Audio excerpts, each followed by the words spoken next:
Okay, hi everybody. It's Bonkai922. This is. I'm trying to figure out how late this is.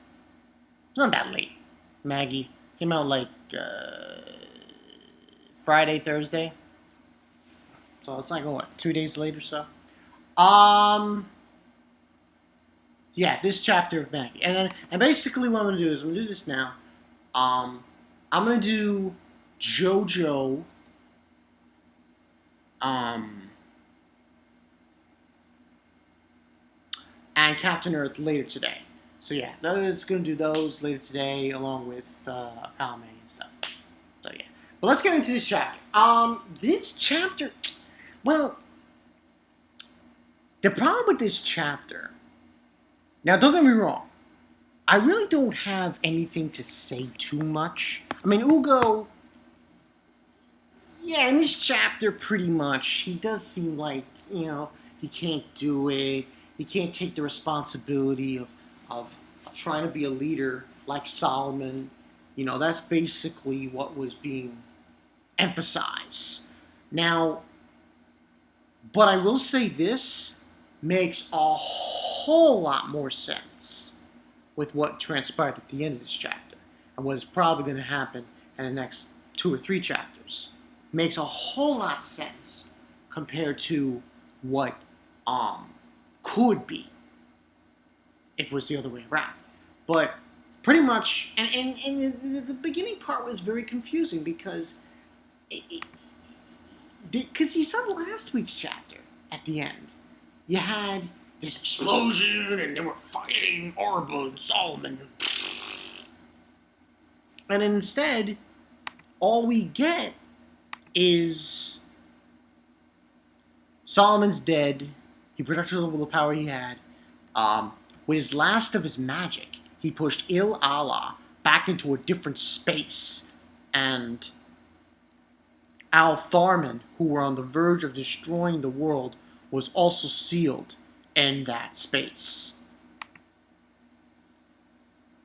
That's basically what happened. And like you see like a picture of it, and it's this black explosion thing in the black sky. And I'm like, so Solomon put them in a different space along with Ilala, Al Tharman.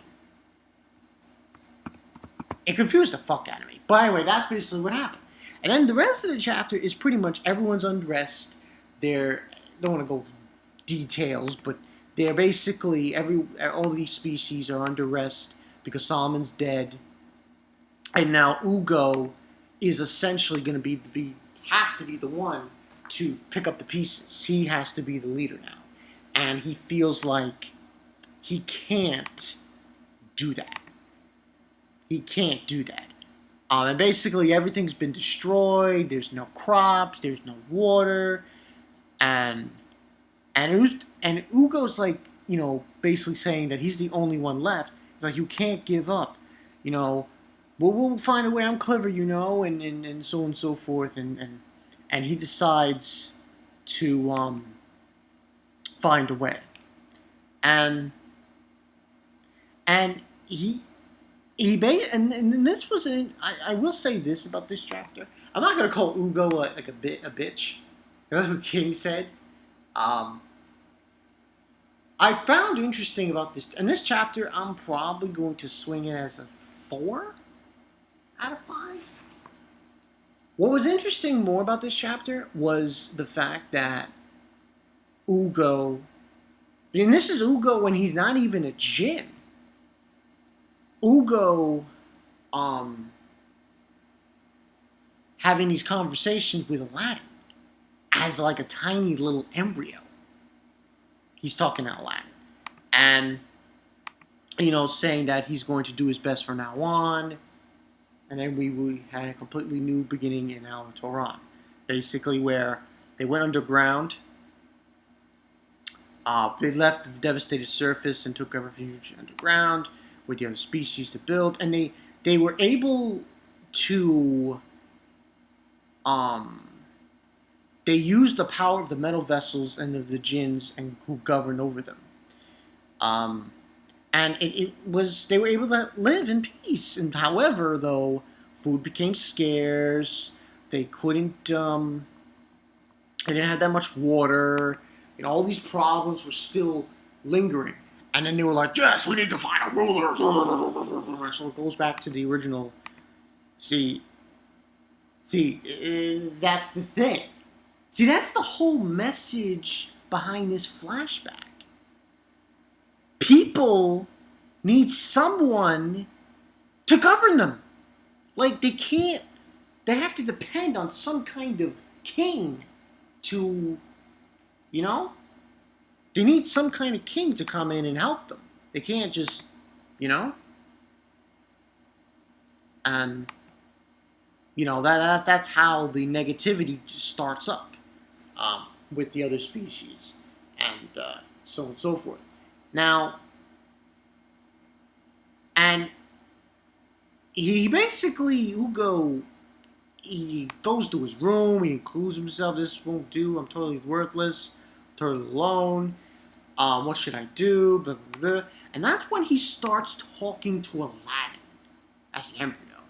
And basically, he kind of uses Aladdin, that's kind of fucked up in a way, but he uses Aladdin to tell everyone, hey, this is Solomon's son. This is Solomon and Sheba's son, and he is the prince. He has the same qualities that Solomon had. Essentially, that's what he's paying off. And basically, that's what he does. And this is Aladdin, King Solomon, and Queen Sheba's child. Person isn't just a prince. This person exactly resembles King Solomon himself. And, he basically is saying that it's going to break, Aladdin's going to lead us to a path where bright light shines and so on and so forth. And that's basically what ends up happening. And and you see a lot of familiar faces in this chapter. You see, like, Aman, Alibaba's jinn. You see you see all the different jinns. I think one of the jinns you see is of Sinbad's. I could be wrong though. I don't know if I think it's Falcor. I don't know if it's Sinbad. It's either Sinbad's or it's goddamn, I haven't seen this motherfucker in so long. Cohen. Yeah, it's one of those two. Try to Sinbad's or Cohen's jinn, and you see them as well. And he's basically going around, and Ugo's basically saying it's Solomon's avatar. Bow before him, and he's saying, "I'm so happy." And Ugo's basically saying, this is kind of like sad. He's saying like he wants to be friends with Aladdin, and so on and so forth. And he's going to every city, every place, talking to different city of Algoris, of Paimon, of Aman, of Zygon, Zepar, Barotos, Velafor. He's going all around, and and so on and so forth. And Lilliger, yeah, and it's Folklore.